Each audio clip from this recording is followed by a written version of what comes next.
Olá a todos, bem-vindos, eu sou o Explicador e neste vídeo vamos resolver a prova final de Matemática do terceiro ciclo 2024, segunda fase. E vamos então já para a questão número 1. O professor de Cidadania e Desenvolvimento propôs a realização de um trabalho sobre possíveis medidas a adotar para combater as alterações climáticas. A turma, constituída por 28 alunos, foi dividida em 5 grupos, tendo sido atribuídos temas diferentes a cada um. Grupo A, a redução do consumo energético.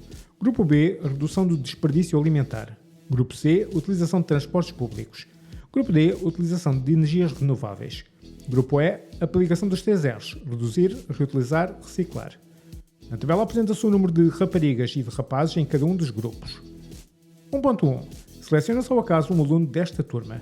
Assinala com X a opção que apresenta a probabilidade de esse aluno ser uma rapariga do grupo C. Ora então, a probabilidade que nos é pedida é, para não variar, o número de casos favoráveis a dividir pelo número de casos possíveis.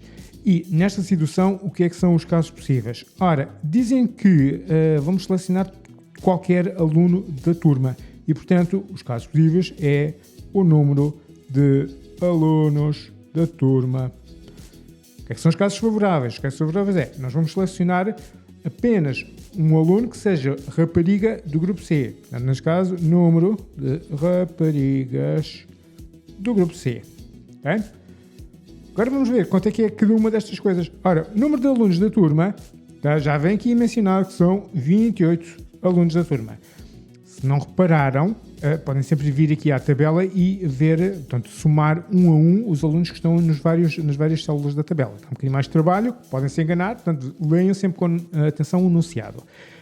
Quantas são as raparigas do grupo C? Bom, da leitura direta da tabela podemos confirmar que são apenas 2. Pronto. Já está irredutível? Não. Posso sempre dividir o 2 por 2, que vai dar 1, e posso sempre dividir o 28 por 2, que dá 14. Onde é que nós temos esta fração nas nossas opções? É a opção D. 1.2. Para participarem num debate sobre energia e alterações climáticas, vão ser sorteados 2 alunos, um do grupo A e outro do grupo D. Qual é a probabilidade de serem sorteados 2 rapazes, um do grupo A e outro do grupo D? Mostra como está a tua resposta e apresenta o valor pedido na forma de fração irredutível. Então, para aqui, o que eu vou fazer é elaborar uma pequena tabela dupla entrada com todos os rapazes e raparigas do grupo A e todos os rapazes e raparigas do grupo D, para ver de quantas maneiras é que nós podemos formar grupos, em particular grupos que contenham 2 rapazes, um de cada grupo. E dizem que para o grupo A temos 2 raparigas e 3 rapazes. Então vou fazer aqui rapariga, rapaz e rapaz e rapaz. Portanto, vou fazer aqui a rapariga A, rapariga B, o rapaz A, o rapaz B, o rapaz C. Isto é para o grupo A. Portanto, isto vai ficar aqui nas minhas linhas. E agora vamos fazer aqui para o grupo D, constituído por 2 raparigas e 2 rapazes. Vamos basicamente... Ora bem, aqui era a rapariga A e B, agora vou dizer... É só por dizer que são pessoas diferentes. Portanto, tem aqui rótulos diferentes C e D para as 2 raparigas do grupo D. Portanto, isto é para o grupo D. E dos rapazes A, B, C, D e E. Ok. Pronto, vamos fazer aqui as linhas. E completar aqui. Ok. Então, o que é que eu vou fazer agora? Agora vou só fazer assim. Só me interessa ter grupos formados por 2 rapazes. E eu vou fazer um check naqueles que estiverem de acordo com esta condição e para aqueles que não estiverem vou colocar uma cruz. Portanto, aqui rapariga C e rapariga A não é isto que eu quero, mas é uma possibilidade e, portanto, isto vai ser contabilizado nos nossos casos possíveis. Rapariga C e rapariga B, não. Rapariga C já está mais perto, mas é uma rapariga e um rapaz, não quero. Rapariga e rapaz, rapariga e rapaz. Rapariga, 2 raparigas, 2 raparigas. Uma rapariga e um rapaz, rapariga, rapaz, rapariga e rapaz. Depois, um rapaz e uma rapariga, não. Rapaz e rapariga, não. Rapaz e... ok, aqui já temos coisas interessantes. 2 rapazes para aqui, 2 rapazes para aqui. Agora, rapaz e rapariga, não. Rapaz e rapariga, não. Rapaz e rapaz, ok, certo. Rapaz e rapaz, ok. Rapaz e rapaz, também é isto que nós queremos. E agora, a probabilidade em questão, probabilidade de fazer assim, de ter rapaz e rapaz, ou dois rapazes, um grupo formado por dois rapazes, qualquer coisa assim, vai ser então o número de casos favoráveis sobre o número de casos possíveis. Como sempre, o número de casos possíveis aqui são todos os grupos que eu posso formar com aqueles alunos do grupo D e do grupo A, que são 1, 2, 3, 4, 1, 2, 3, 4, 5, e aqui 1, 2, 3, 4, 5 vezes 4, 20. 20 casos possíveis. Casos favoráveis são só aqueles grupos que são compostos por dois rapazes. 1, 2, 3, 4, 5, 6. 6. Ok, vamos só reduzir este. Ora, eu vou dividir por 2, fica 3 em cima, 3 em baixo e não há mais nada que eu possa fazer. Portanto, vou apresentar o meu resultado como 3 décimos. E já agora só um parênteses. Seria possível fazer o mesmo exercício com um esquema em árvore em vez de ser uma tabela de dupla entrada? Sim, era possível. Dava um bocadinho mais de trabalho. Eu gosto de fazer esquemas em árvores que são muito poucas coisas. Aqui já começa a ser muita coisa, mas ainda é possível. Portanto, fazendo assim, por exemplo, para o grupo A, eu tenho 5 alunos. 1, 2, 3, 4 e 5. Dos quais duas raparigas e 3 rapazes. Vamos fazer a mesma coisa. Portanto, rapariga A, rapariga B, rapaz A, rapaz B e rapaz C. Ok, este é para o grupo A e é o primeiro ramo. Depois temos um segundo ramo para todos os alunos do grupo D. Um para cada um destes, ou seja, para aqui são 4. 1, 2, 3, 4, ou seja, 2 raparigas e 2 rapazes. E depois também 4 para aqui, e 4 para aqui, e 4 para aqui, e depois ainda mais 4 para aqui, sempre 2 raparigas, 2 rapazes, 2 raparigas, 2 rapazes. Portanto, isto para os alunos do grupo D, aqui, não é? E depois vamos então ver quais são aqueles que contêm 2 rapazes, que é sempre este rapaz, e portanto aqui era rapariga, rapariga, rapaz, rapaz, portanto aqui era sempre uma possibilidade, 2, e depois aqui mais 2, e depois aqui mais 2 dava outra vez 6, e depois contar aqui tudo, 1, 2, 3, 4 vezes 5, 20, acabava por dar outra vez os mesmos 6, 20 avos, ou seja, 3 décimos.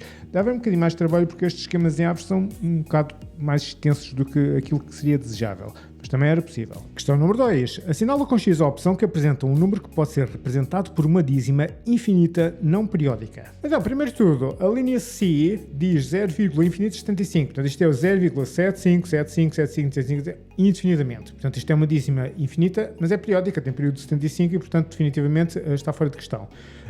Depois as outras duas, a B e a D, são frações.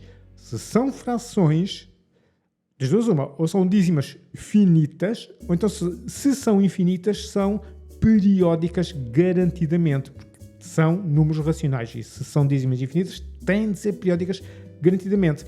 E com o 9 onzeavos da hipótese D, nós até íamos lá, porque aquilo dá 0,818181, é fácil verificar que é uma dízima infinita periódica.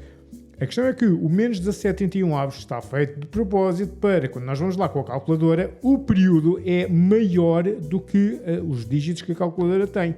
E isto é feito de propósito, para o aluno concluir que, se é uma fração, então, sendo dízima infinita, tem de ser periódica.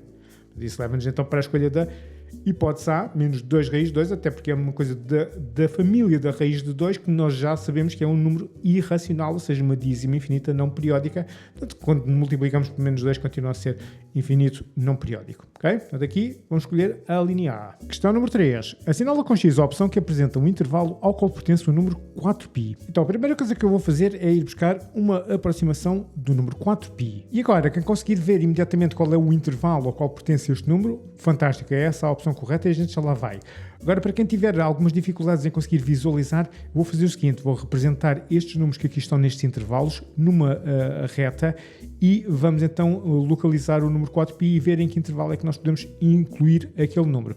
Os números que estão aqui, os sistemas dos intervalos são 12,54, 55, 56, 57 e 58. Ora, então vamos lá, isso, e eu vou se calhar aqui usar aqui as nossas polegadas, que é para criar uma versão ampliada para o vídeo. Então aqui no zeros, 1, 2, 3, 4, 5, 6, 7, 8, 9 e 10. Ok. Então vá, o que é que eu vou colocar? Aqui em primeiro lugar vou colocar o 12,5, ou seja, 12,50, não é? E o 12,51, 12,52, 12,53. Pronto, a partir daqui começam a aparecer as coisas que realmente interessam. 12,54, 12,55, 12,56, 12,57, 12,58, 12,59 e aqui dá o 13 ou 13, aliás, 12,60, assim sim. Então, olhando ali para aquela aproximação, onde é que está o número 12,566? Bom, 12,566 está entre o 12,56 e o 12,57. Em particular, isto aqui seria o 12,565, está exatamente também, né? Vai para mais ou menos para aqui. Portanto, mais ou menos aqui é que está o nosso 4π, sensivelmente, ok? E o conjunto A é o aberto que vai de 12,54 até 12,55. Isto é o A. O B é 55 a 56. Portanto, o A e o B não contêm o 4π. Depois a C é 12,56 até 12,57. Ok, agora já temos aqui coisas interessantes. De facto, finalmente, 12,57 a 12,58 é o... Portanto, isto é o C e o D é aqui. E também não vai conter. Portanto, o único que contém é realmente o intervalo C e é isso que nós vamos responder. Vamos então para a questão número 4. Na figura 1 estão representados os 3 primeiros termos de uma sequência de figuras formada por círculos construídos sobre os vértices de quadrados. Sabe-se que o primeiro termo da sequência é composto por 12 círculos e 5 quadrados. Cada um dos restantes termos da sequência obtém-se acrescentando ao termo anterior 4 círculos e 2 quadrados. Existe um termo desta sequência que tem exatamente 644 círculos. Quantos quadrados tem esse termo? Mostra como chegaste à tua resposta. Então, a primeira coisa que eu vou fazer é ir buscar o termo geral da sequência que me dá o número de círculos. Portanto, sequência dos círculos. E para a sequência dos círculos eu tenho que o primeiro termo é 12. A partir daqui aumenta 4 progressivamente, depois mais 4 vai para os 16, e depois mais 4 vai para os 20, e depois mais 4 vai para os 24 e por aí adiante. Né? Portanto, se vai de 4 em 4, a sequência para o número de ciclos tem que ser do tipo 4n. 4n mais qualquer coisa, ou então menos, não sei, ainda vamos ver, de modo que o primeiro termo seja exatamente 12, ou seja, quando eu substituo o n por 1, isto vai dar 4 vezes 1 mais qualquer coisa igual a 12. Ou seja, vamos chamar isto, sei lá, x. Ok, 4 mais x é igual a 12 e, portanto, x é igual a 12 menos 4, que é 8. Ok, então qual é o termo geral para a sequência de círculos? Eu vou colocar aqui, eu vou poupar espaço. Então, o termo geral vai ser 4n mais 8. 4n mais 8. Já agora, só para confirmar, quando n é igual a 1, fica 4 vezes 1, 4. 4 mais 8, de facto dá 12. Está fantástico. 4 vezes 2, 8. 8 mais 8 dá 16. 4 vezes 3, 12. 12 mais 8 dá 20. Pronto, tá, em princípio é isto. Agora vou fazer a mesma coisa e vou buscar o termo geral para a sequência do número de quadrados. Sequência quadrados e os quadrados são, o primeiro termo é 5 e depois a partir daí vai sempre aumentando 2 quadrados, vai sempre 5, depois mais 2 passa a 7, e depois mais 2 passa a 9, depois mais 2 passa a 11 e por aí adiante. Então, qual é o termo geral? Bom, se vai de 2 em 2, há de ser do tipo 2n, mais ou menos qualquer coisa, de modo que o primeiro termo seja exatamente 5. Quando eu faço o n igual a 1, este vai me dar 5. Okay? Então, 2 vezes 1 mais x novamente vai dar 5, ou seja, 2 mais x é igual a 5, x é igual a 5 menos 2, ou seja, x é igual a 3. Ok? Então, para os quadrados, qual é o termo geral? Agora vou colocar aqui. Portanto, este aqui para os círculos. E agora para os quadrados. Vou ter 2n mais 3. Ok? Quando n é igual a 1, 2 vezes 1, 2 e 3 5. 2 vezes 2, 4 e 3, 7. 2 vezes 3, 6 e 3, 9. Portanto, em princípio dá a ser isto. Então lá, vamos continuar. Diz assim, existe um termo desta sequência que tem exatamente 644 círculos. Quantos quadrados tem este termo? Bom, para isso temos que saber exatamente qual é o termo da sequência dos círculos, qual é o termo que contém 644 círculos. Então, termo que contém 644 círculos vai ser, vamos fazer, isto dá um número de círculos para o primeiro termo quando o n é igual a 1, para o segundo termo quando o n é igual a 2, para o terceiro termo quando n é igual a 3, por aí adiante. Vamos fazer 4n mais 8, ok? Dá um número de círculos, e isto tem que ser igual a 644. Quando nós descobrimos aqui este n, vamos obter a ordem do termo que contém 644 círculos. Veja daqui, sabe que 4n. Ora, vou passar, isto é uma equação, vou passar isto tudo para aqui e trocar o sinal. 4n é igual a 644 menos 8, ou seja, 36. 4n é igual a 636. Agora o 4 que está a multiplicar passa a dividir. N é igual a 636 sobre 4. Vamos introduzir isto na calculadora e vai dar 159. Ok? Cá está a ordem do termo. Contém 644 círculos. Ora bom, então, agora o que perguntam é quantos quadrados tem esse termo? Então, número de quadrados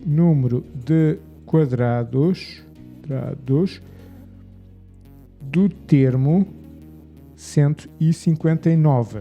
Vamos à sequência que contém o número de quadrados e vamos substituir. Isto é a ordem do termo. Vamos substituir o n pela ordem 159 para vermos quantos quadrados tem. 2 vezes 159 mais 3, que vai dar 321, e é esta a nossa resposta. Questão número 5. Ordena as etapas de resolução da inequação numerando-as de 2 a 6. A inequação dada e o conjunto de solução já se encontram numerados. Então vamos lá ordenar aqui os passos de resolução desta nossa inequação. Temos aqui a nossa inequação original, então já temos aqui, isto é o número 1. Eu estou a verificar que nesta inequação tenho aqui parênteses. Provavelmente a primeira coisa que eu iria fazer era desembaraçar de parênteses aplicando aqui a propriedade distributiva. Fica daqui, estou a fazer aqui à parte, menos 2 abre parênteses x menos 7 meios. Distributiva fica menos 2x, este menos com este menos passa a mais.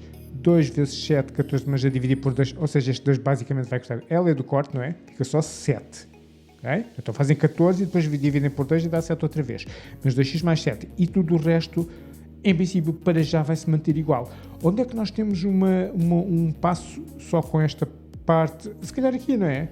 Menos 2x mais 7, que é o resultado de fazer aqui esta distributiva, e depois tudo o resto, menos x sobre 5, menos x sobre 10, mais 4, tudo o resto mantém-se exatamente igual. Eu vou dizer se calhar este é o nosso passo número 2. Está aqui. Ok. A seguir, o que é que eu quero fazer?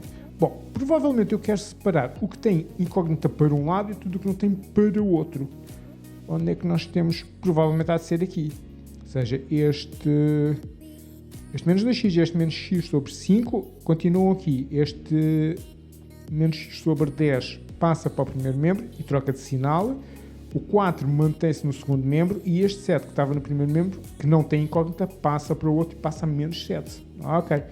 Vou passar aqui para esta etapa número 3. Muito bom. A partir daqui nós queremos de facto fazer as contas. Nós queremos fazer esta conta do e esta outra aqui deste lado. Eu vou fazer como primeiro esta aqui. Fica menos 2x menos x sobre 5 mais x sobre 10. Ora, eu tenho aqui o denominador 1, 5 e 10. Aqui vou multiplicar por 2, aqui vou multiplicar por 10.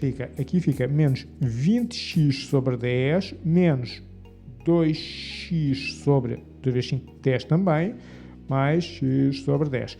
Ora, menos 20 menos 2 dá menos 22, mais 1 dá menos 21. Menos 21x sobre 10. Do outro lado, 4 menos 7 é menos 3. Onde é que nós temos? Pronto, 4 menos 7 dá menos 3. E aqui, cá está, menos 21 décimos. E depois eles colocaram o x aqui à frente da fração. Portanto, este x pode saltar para aqui, não há problema nenhum. É equivalente. Okay? Então vou dizer que a seguir este 2, este aqui vai ser a etapa número... Aliás, a seguir este 3, aqui vai ter a etapa número 4. Assim sim. A etapa número 5 vai ser... Agora eu quero isolar o meu x. Tenho este menos 21 décimos aqui a multiplicar pelo x. Eu quero passar estas coisas todas para o outro lado. Fica menos 21 décimos de x menor ou igual que menos 3. Vamos já começar a passar estas coisas devagarinho. Ora, este 10 está a dividir, passa para o outro lado a multiplicar. Fica menos 21x menor ou igual que menos 3 vezes 10. Isto é menos 21x menor ou igual que menos 30.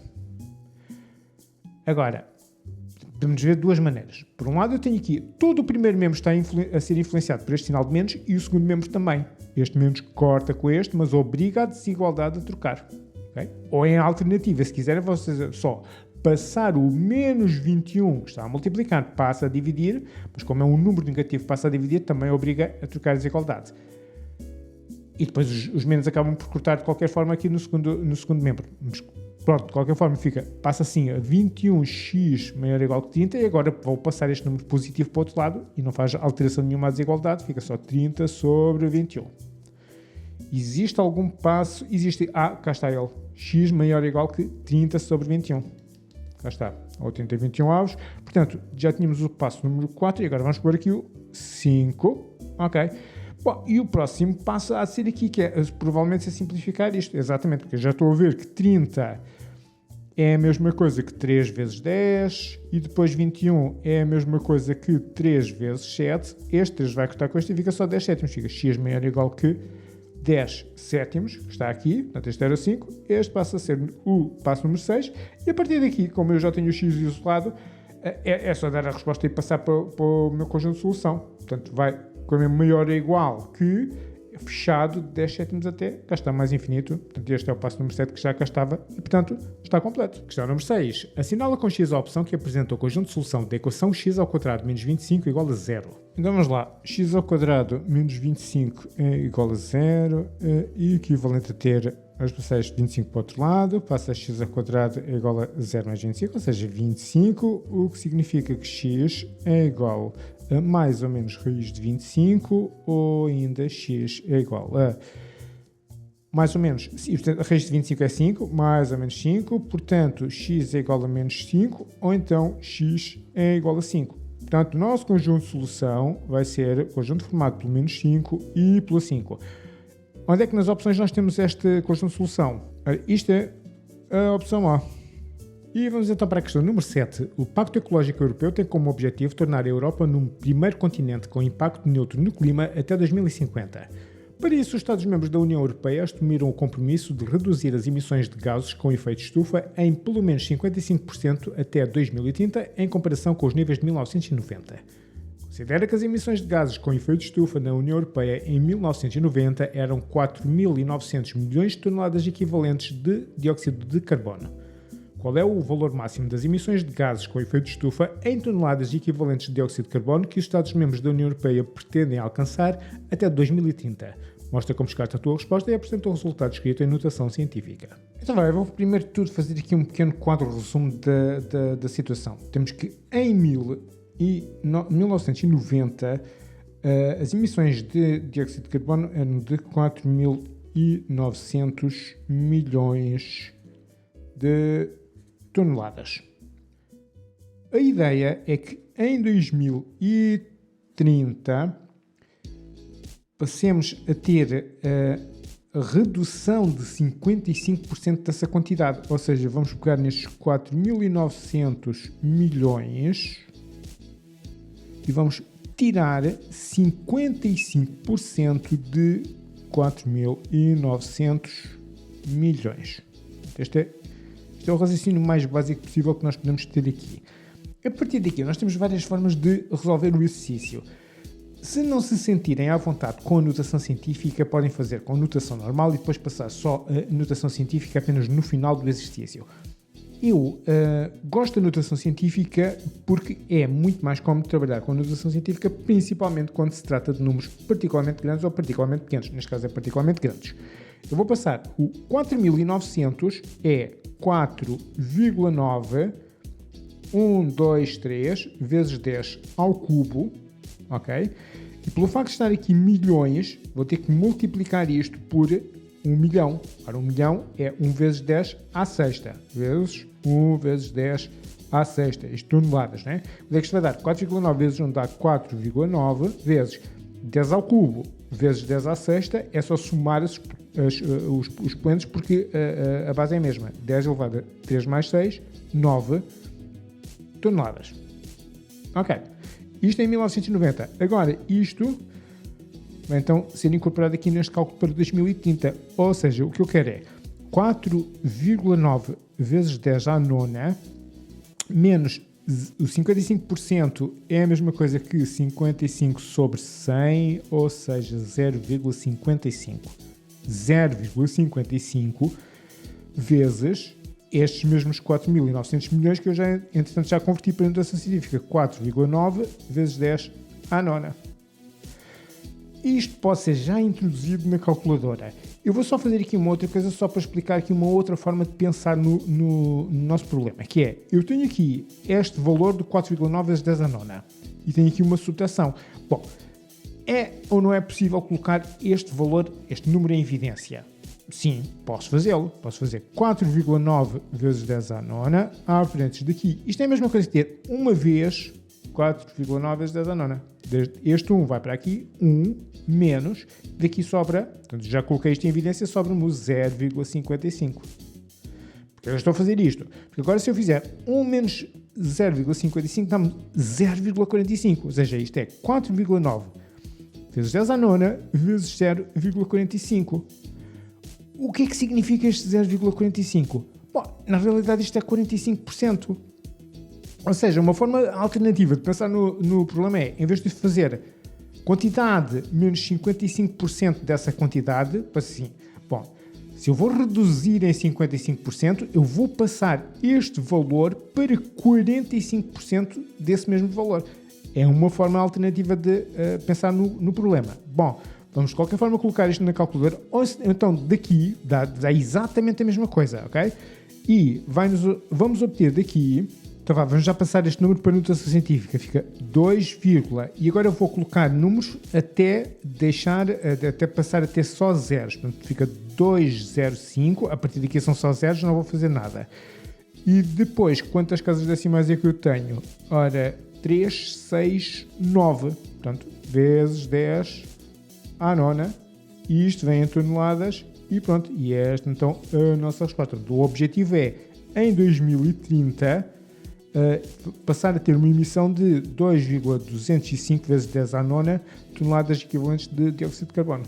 Questão número 8. A compostagem doméstica consiste em utilizar os restos dos alimentos e os detritos resultantes da manutenção do jardim, reciclando sem custos a matéria orgânica para mais tarde a devolver ao solo sob a forma de fertilizante natural.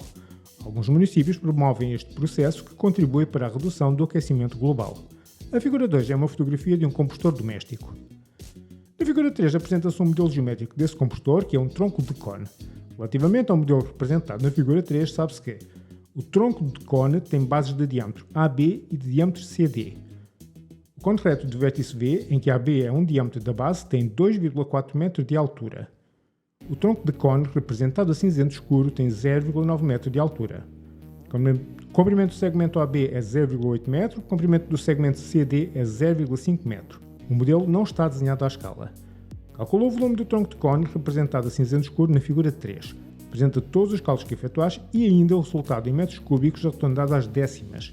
Nos cálculos intermédios que procede a arredondamentos, conserva pelo menos 3 casas decimais. Então, um tronco de cone é basicamente um cone original que foi cortado por uma determinada secção que é paralela à sua base. E, portanto, o volume deste tronco de cone, portanto, o volume deste tronco de cone ABCD, aqui, ABCD, vou poder dizer que é o volume do nosso cone original, que era AVB, volume de AVB, menos o volume do cone que foi recortado, que é este aqui, que é o volume de, por exemplo, CVD. Ok. Agora, para calcular o volume de cada um destes cones é relativamente simples. Nós já temos aqui as medidas todas. Sabemos que a fórmula para calcular o volume do cone é basicamente a mesma que a pirâmide, que é um terço da área da base vezes a altura. Ok? Um terço vezes a área da base vezes a altura. A única diferença é que aqui a base é um círculo e, portanto, vamos buscar a fórmula para a área do círculo. Fica então, para este aqui, o AVB, a base tem diâmetro 0,8 metro e, portanto, o nosso raio é metade do diâmetro, 0,4 metros. Cuidado aqui com estas situações. Portanto, isto aqui fica um terço vezes. Agora, a área do círculo, π vezes este raio de 0,4 ao quadrado. E agora, vezes a altura, que são estes 2,4 metros. 2,4. Vamos inserir isto tudo na calculadora. E dizem para deixar pelo menos 3 casas. Eu vou deixar 4, vá. Fica 0,4021. Estas medidas vêm todas em metros e, portanto, aqui este volume vem em metro cúbico, como consequência. Muito bom. Agora vamos só fazer aqui para o volume deste cone que foi recortado do original. Fica entre os mesmos um terço da área da base vezes a área da base vezes a altura. Neste caso é um terço vezes π. Agora, para aqui, o diâmetro é 0,5 metro e, portanto, o raio é metade de 0,5, que é 0,25 metro. Muito bom. Fica vezes 0,25 ao quadrado. Isto é a área da base. Agora, vezes a altura. A altura nós não temos, mas é fácil de calcular. Portanto, a altura deste cone é estes 2,4, ao qual eu vou retirar este 0,9. Então, posso pôr aqui exatamente assim, 2,4 menos 0,9. E nem sequer tenho que fazer esta diferença. Posso pôr isto tudo na máquina e calcular tudo de uma só vez. E a máquina vai nos dizer, vamos deixar os mesmos 4 casas decimais, 0,098 e este passa a 2 metro cúbico. Muito bom. Último passo, então, o volume do nosso tronco de cone, ABCD, vai ser então a diferença destes dois, portanto a diferença destes dois valores, 0,4021 menos 0,0982 e isto vai então dar, portanto agora arredondado às décimas, que é aquilo que se pede no enunciado, 0,3 metro cúbico e cá está então a nossa resposta. Exercício número 9. Com o objetivo de sensibilizar a comunidade escolar para a necessidade de preservar os recursos naturais e o ambiente, os alunos da Escola da Clara criaram vários cartazes para uma exposição. Na tabela apresenta-se o número de cartazes elaborados de acordo com a temática escolhida. O número de cartazes elaborados sobre o tema plásticos nos oceanos e sobre o tema de gelo é igual e está representado por K. Sabe-se que K está compreendido entre 9 e 18, excluindo. A mediana do número de cartazes elaborados é 11. Assinala com X a opção que apresenta o valor de K.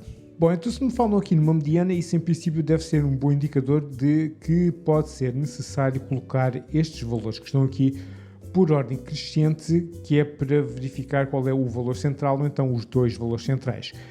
E eu vou começar pelo valor mais baixo, que é o 7, e depois tenho 8, e depois tenho duas células com o valor 9, e depois, porque eu sei que o K está entre 9 e 18, nem coincidindo com o 9 nem com o 18, vou colocar o K, aliás, os dois Ks que aparecem aqui logo a seguir, e agora depois então vou colocar os dois 18 que faltam.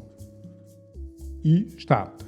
Agora, cortar deste lado e deste e deste. Vou cortar daqui, vou cortar daqui. Ok, tenho estes dois valores centrais, este 9 e este K.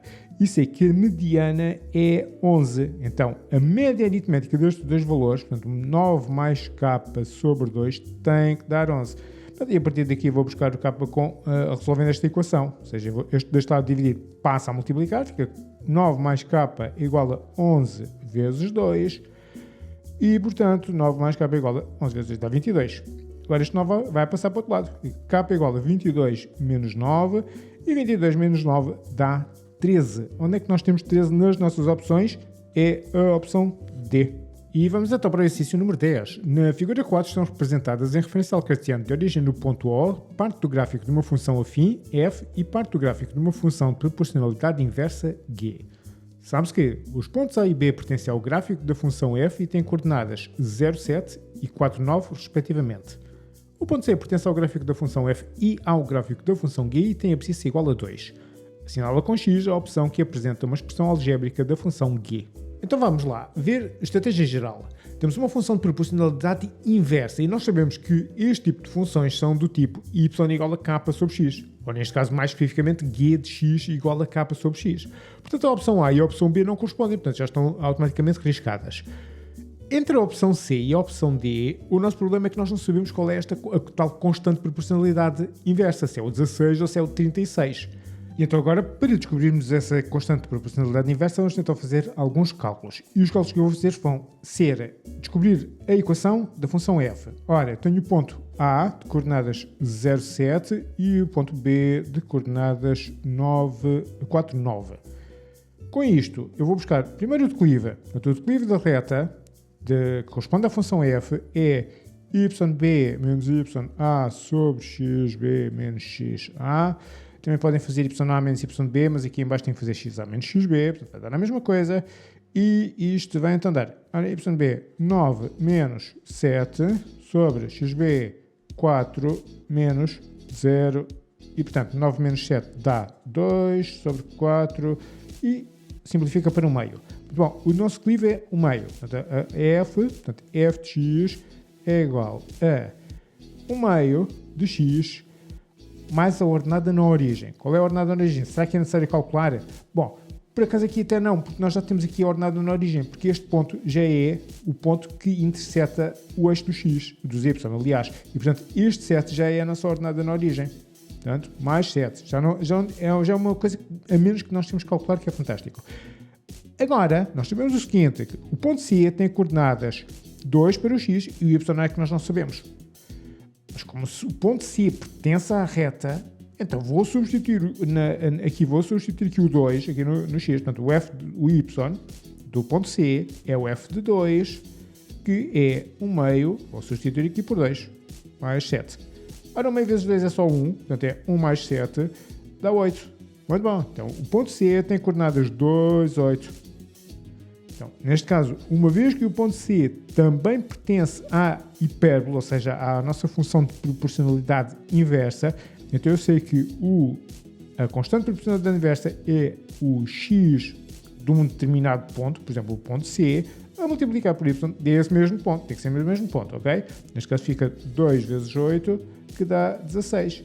E, portanto, automaticamente, a nossa função guia de x tem que ser igual é do tipo k sobre x, e neste caso o k é 16, portanto é 16 sobre x. Isto leva-nos então para a escolha da opção C. E vamos então para a questão número 11. Na figura 5 apresenta-se parte de um mapa de uma cidade na qual estão assinalados o ponto C, que representa a Câmara Municipal, o ponto H, que representa o Hospital, o ponto J, que representa o Jardim Municipal.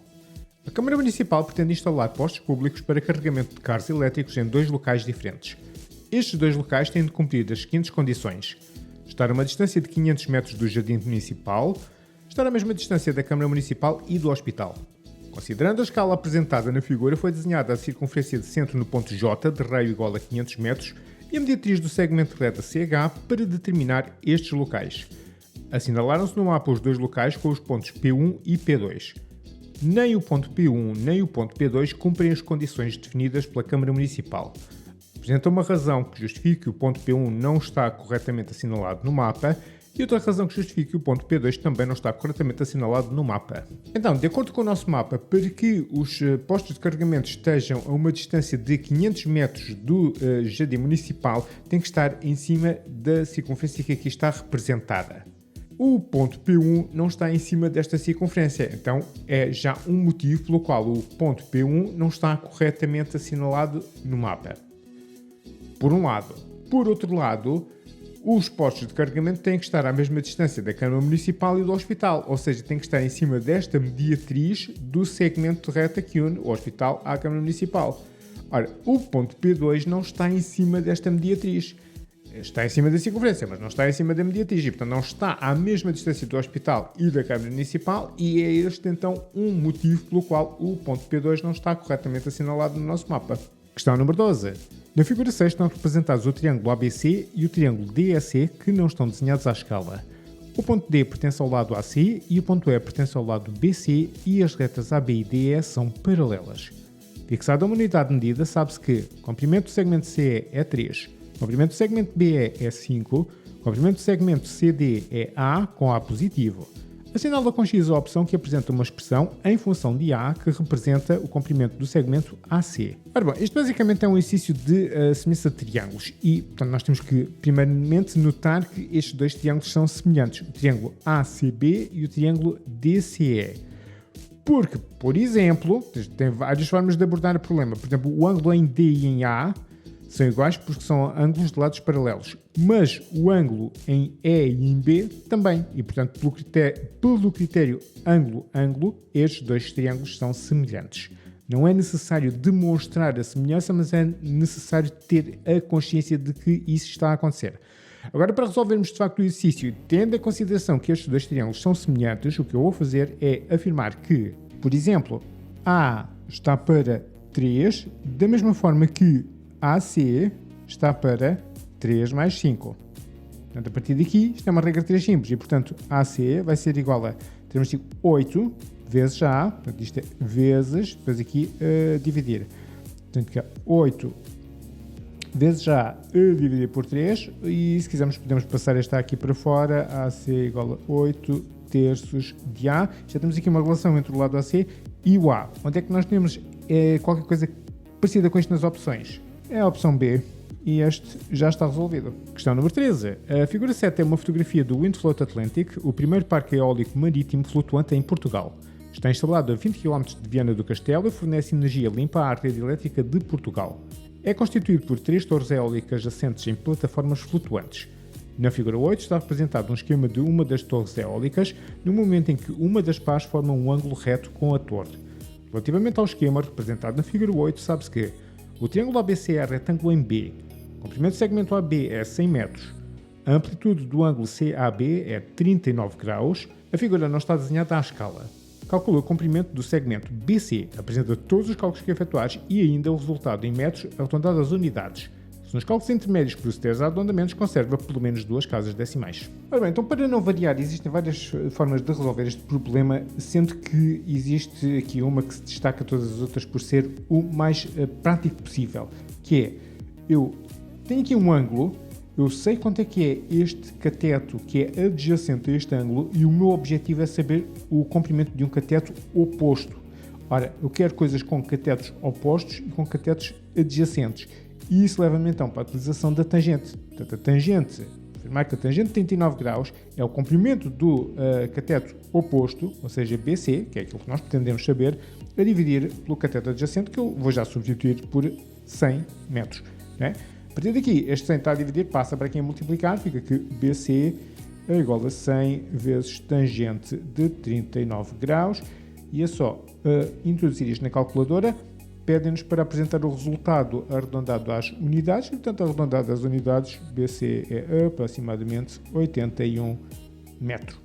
Como alternativa, também podemos fazer o seguinte, portanto, não é tão prático, mas também permite resolver o problema de forma bastante elegante, que é, eu tenho aqui um cateto adjacente, então eu vou poder também utilizar o cosseno de 39 graus. E se eu fizer, o cosseno de 39 graus é o cateto adjacente, que neste caso são 100, a dividir pela hipotenusa, que são este AC. AC. Nós não temos, nem queríamos saber, mas vamos envolver aqui no nosso problema.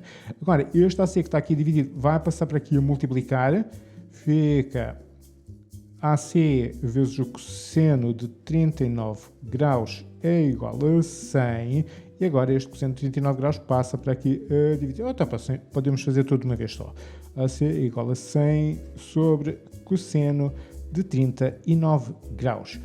Isto vai nos dar então uma aproximação para o valor da hipotenusa deste triângulo. E daqui 100 aproximadamente AC. Ora vamos dar aqui 2 casas decimais, 100 128,68 metros. O que é que a gente vai fazer agora com este valor? Bom, agora com este valor, uma vez que aquilo que nós pretendemos é um cateto oposto a este ângulo, mas já quero saber este cateto oposto e agora já sei qual é o valor da hipotenusa, agora já posso usar o seno. Portanto, agora vou utilizar uma outra relação trigonométrica, portanto, o seno de 39 graus é igual ao comprimento de BC a dividir pela nossa hipotenusa AC, que eu vou já substituir aqui pelos 128,68 aproximadamente, e daqui sai então que BC é igual, é só passar isto para aqui e multiplicar, 128,68 vezes seno de 39 graus, e isto dá-me aproximadamente, os mesmos 81 metros aproximadamente. Ok, e finalmente ainda mais uma possibilidade, é a menos prática e a menos elegante de todas, mas também permite resolver o problema, que é o seguinte, vamos fazer assim, vamos voltar aqui à situação em que nós tínhamos calculado o valor da hipotenusa através do nosso cosseno, que era aproximadamente este 128,68. Vamos utilizar este valor, 128,68 metros aproximadamente, e agora, tenho uma hipotenusa, tenho um dos catetos e eu quero saber o terceiro cateto, então também podemos, porque estamos na presença de um triângulo retângulo, também podemos utilizar o Teorema de Pitágoras. Então, vamos lá, é mais uma alternativa. Não é prático, isto aqui é o mais prático possível, mas também é uma possibilidade. Então, vamos lá. O quadrado da hipotenusa, ou seja, AC ao quadrado, é igual a, por exemplo, AB ao quadrado, isto é um B, mais BC ao quadrado. Portanto, daqui sai que este vai passar para o outro lado, fica BC ao quadrado é igual a AC ao quadrado menos AB ao quadrado. Mais uma vez, isto não parece nada um B. Bom, e agora este quadrado vai passar aqui para o outro lado na forma de raiz. BC é igual a mais ou menos, mas na realidade isto é um comprimento, não há comprimentos negativos. Raiz de AC tudo ao quadrado menos AB tudo ao quadrado. E agora eu vou substituir pelos números que nós temos. Ou seja, AC, isto ao quadrado, 128,68 ao quadrado, menos AB são 100, também ao quadrado. Vou introduzir isto tudo de uma só vez na calculadora e tirar daqui uma aproximação, mais uma vez também para o BC. Daqui o cálculo termina. Isto dá-me, mais uma vez, os mesmos aproximadamente as unidades, 81 metros. De uma forma ou de outra, nós chegamos sempre ao mesmo resultado. É claro que aquilo que eu recomendo é utilizar a tangente, porque é bastante mais rápido. E já estamos a resolver a questão número 14. Na figura 9 está representada uma circunferência de centro no ponto O. Fixada uma unidade de medida, sabe-se que os pontos A, B, C e D pertencem à circunferência. O triângulo ABC é retângulo em B e está inscrito na circunferência. A amplitude do arco CD é 120 graus. O comprimento do segmento OC é igual ao comprimento do segmento BC, que é 10. As cordas AB e CD são paralelas e iguais. A figura não está desenhada à escala. 14.1. Calcula a amplitude em graus do ângulo CAB. Apresenta todos os cálculos que efetuares. Ora bom, eu vou resolver este problema também de 3 formas diferentes. E o nosso objetivo é ir buscar a amplitude deste ângulo inscrito que está aqui. Eu vou fazer o seguinte. Primeira forma de abordar este problema. Este arco CD tem amplitude de 120 graus, mas este segmento AC é um diâmetro e, portanto, este diâmetro compreende uma semicircunferência e, portanto, isto tudo de A até C são 180 graus e, portanto, este arco de A até D tem que ser a diferença entre os 180 e 120, que neste caso é fácil de calcular, dá 60 graus. Ora, tendo em consideração que esta reta AB e este segmento AB e CD são paralelos, este arco tem que ter a mesma amplitude que este, portanto, estes arcos são congruentes. Portanto, aqui também são 60 graus para este arco. 60 graus. Automaticamente, uma vez que este é o ângulo que compreende este arco, por ser um ângulo inscrito na circunferência, não é um ângulo ao centro, é um inscrito, tem que ter metade desta amplitude. Portanto, metade de 60 dá 30 graus. Portanto, esta é a primeira forma possível para resolver este problema. Uma outra forma ligeiramente diferente de abordar a nossa situação é a seguinte.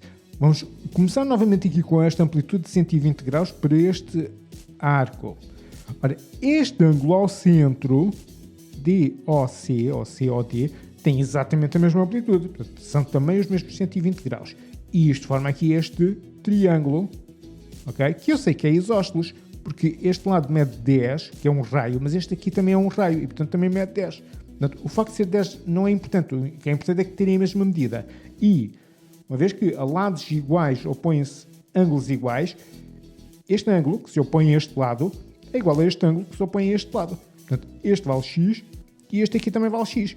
Eu agora posso ir buscar a amplitude de qualquer um destes dois ângulos. Portanto, eu sei que 120 mais x, ou seja, 2x mais 120 graus, vai dar os 180 graus, que é aquilo que somam os ângulos internos de um triângulo.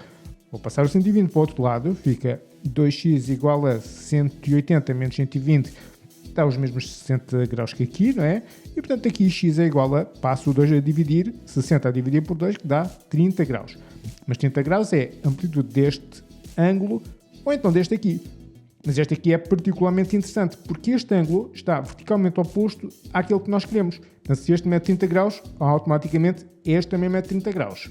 Uma outra abordagem possível para resolver este problema, que não é muito comum aqui neste tipo de exercícios da geometria da circunferência, é usar trigonometria. A gente aqui também pode usar trigonometria. Eu tenho aqui este, vou chamar alfa, este ângulo, eu quero saber a sua amplitude. Eu tenho medidas de lados, ou seja, eu sei que de O até C são 10, mas de A até O também é um raio e também são 10. E portanto, isto aqui faz este triângulo retângulo aqui, não é? Em que eu quero, aliás, eu tenho um cateto oposto que vale 10 e tenho aqui esta hipotenusa que vale 10 mais 10, 20. Então, catetos opostos e hipotenusas eu vou usar o seno. Seno de alfa é igual a 10 do cateto oposto a dividir por 20 da hipotenusa, que vai dar o meio, ok? E a partir daqui temos muitas formas de ver. Portanto, eu sei qual é o ângulo cujo seno é o meio. Okay? Não é o seno do meio, é o ângulo cujo seno é o meio. Daqui, na calculadora, vamos dizer alfa igual a seno elevado a menos 1 de 1 meio. Isto leva-nos para 30 graus na mesma, não é? Ou em alternativa, sei que ninguém usa isto, mas também podem ir à tabela de valores trigonométricos que é fornecida no exame e constatar que o ângulo cujo seno é, neste caso não é 1 meio, mas 0,5, ou neste caso 0,5 com vários zeros à frente, corresponde também ao ângulo de 30 graus. 14.2. Calcula o comprimento do segmento AB utilizando o Teorema de Pitágoras. Apresenta todos os cálculos que efetuaste e ainda o resultado arredondado às centésimas. Bom, então mais um Teorema de Pitágoras. O outro que fizemos há bocado era opcional. Este aqui é mesmo obrigatório, é mesmo sequer através deste método. E nós queremos aqui o comprimento de AB, que é um cateto. Nossa hipotenusa AC, pronto, vale 10, como já tínhamos visto há pouco, e mais 10 daqui, 20. E, portanto, vou dizer que AC ao quadrado é igual a AB ao quadrado mais BC ao quadrado. E, portanto, 20 ao quadrado é igual a AB ao quadrado mais estes 10 ao quadrado. 10 ao quadrado vai passar para o outro lado. Fica 20 ao quadrado menos 10 ao quadrado é igual a AB ao quadrado. E, portanto, AB... Vou já passar o quadrado para o outro lado. Fica igual a raiz de 20 ao quadrado, este faz de cabeça, 20 vezes 20 dá 400, 10 ao quadrado dá 100, portanto, AB é exatamente a raiz de 300. E agora é só introduzir na nossa máquina para ir buscar uma aproximação às centésimas, portanto, aproximadamente 17,32. Isto não tem unidades, portanto vamos só colocar aqui unidades de comprimento, sejam elas quais forem. E não se esqueçam dos sinais de equivalente. Sinais de equivalente, e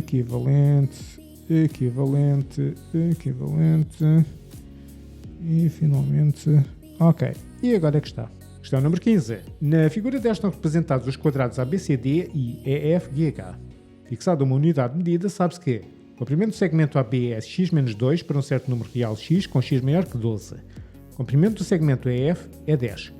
Assinala com x a opção que apresenta uma expressão da área sombreada da figura. Então, a área da região sombreada, a área do sombreado, vai ser igual à diferença entre a área do quadrado ABCD E a área do quadrado EFGH. Legal. Então, ABCD é um quadrado de lado x menos 2 e, portanto, a sua área vai ser x menos 2 todo ao quadrado. O quadrado EFGH é um quadrado de lado 10 e, portanto, a sua área é 10 ao quadrado. E nós vamos fazer simplesmente a diferença. A partir daqui, isto que está aqui é aquilo que eu costumo chamar uma sopa de casos notáveis. Das duas uma, ou vamos pelo método número 1, vamos só desenvolver este quadrado, portanto isto é a menos b tudo ao quadrado, fica a ao quadrado menos 2ab, portanto 2 vezes x vezes 2 outra vez, que é 4x, mais b ao quadrado, portanto 2 ao quadrado que é 4, mais 4, e 10 ao quadrado é 100, portanto menos 100, agora vou só fazer aqui esta conta e fica-me isto, que é igual a x ao quadrado menos 4x menos 96. Pronto, esta é a forma mais imediata de lá chegar. Se não quiserem, também podem fazer o seguinte. Isto aqui é o meu a e está ao quadrado. Isto é o meu b e está ao quadrado. Isto é a ao quadrado menos b ao quadrado. Também posso fazer a menos b, ou seja, o x menos 2 é o meu a, menos b vezes a mais b, ok? Então, um bocadinho mais de trabalho, mas pronto, mas também dá. Ora, x menos 12 vezes x, ora, menos 2 mais 10 dá mais 8. E agora é só fazer aqui esta distributiva. Ora, x ao quadrado mais 8x menos 12x, agora menos 12 vezes 8 dá menos 96. Temos só a tabuada do 12. Agora, 8 menos 12 dá menos 4. X ao quadrado menos 4x menos 96 e dá exatamente a mesma coisa. Portanto, quer vão por este método ou por este, a opção que contém esta expressão é a opção A e este aqui já está resolvido. E já estamos a resolver o exercício número 16. Na figura 11 apresentam-se dados relativos ao total de emissões de gases com efeito de estufa de 6 países europeus em 2019 em quilotoneladas equivalentes de dióxido de carbono, CO2. Em 2019, a União Europeia foi responsável pela emissão de 4.065.462 quilotoneladas equivalentes de CO2. Assinala com X as 3 opções verdadeiras, tendo em conta os dados da figura. E a afirmação A diz: a Áustria registrou o dobro das emissões de gases com efeito de estufa relativamente às emitidas pela Eslováquia. Ora, como é que nós vamos verificar se esta afirmação é verdadeira ou não? Por exemplo, se nós multiplicarmos a quantidade de gases emitidos pela Eslováquia por 2, vamos obter o dobro e supostamente vai coincidir com as da Áustria. Vamos lá verificar se isso é verdadeiro. Sim, realmente é verdadeiro e, portanto, vamos assinalar a opção A como verdadeira, com o X. A afirmação B diz: a Áustria registrou 30% das emissões de gases com efeito de estufa relativamente às emitidas pela Polónia. Então assim vamos calcular 30% da quantidade de gases emitidos pela Polónia e verificar se coincide com o valor da Áustria. E de facto não coincide, portanto o da Áustria é bastante inferior. Portanto, na B nós não vamos assinalar nada porque é falso. Afirmação C. A Alemanha emitiu menos de 20% de gases com efeito de estufa relativamente ao total dos emitidos na União Europeia. Então, nesse caso vamos ver quanto é que é 20% dos gases emitidos pela totalidade dos países da União Europeia.